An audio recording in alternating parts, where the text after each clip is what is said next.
Assalamualaikum warahmatullahi wabarakatuh. Saya Januar Darussalam dari kelas 11 TJKT. Saya ingin menjelaskan apa itu subnetting, fungsi dan tujuan utama subnetting, dan cara kerja subnetting.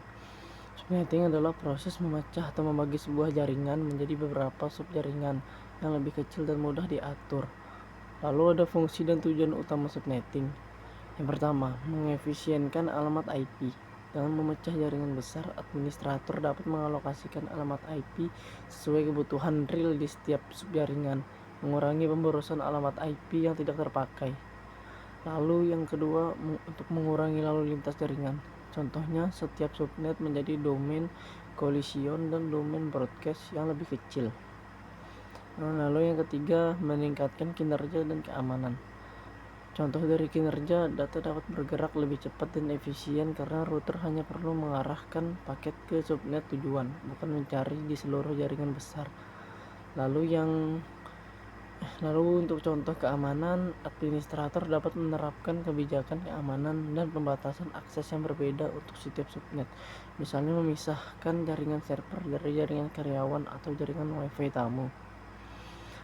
Lalu yang keempat, mempermudah pengelolaan jaringan.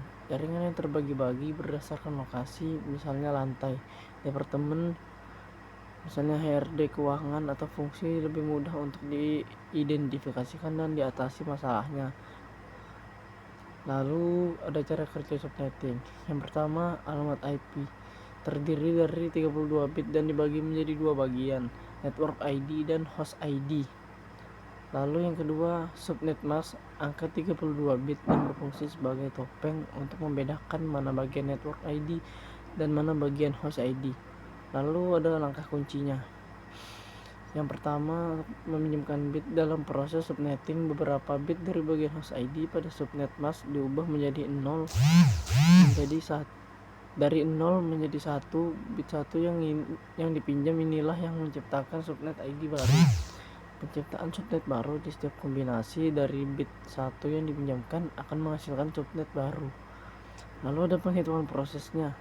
Proses subnetting melibatkan perhitungan matematis menggunakan bilangan biner dan rumus 2x dan 2y negatif 2 untuk menentukan berapa banyak subnet yang dapat dihasilkan.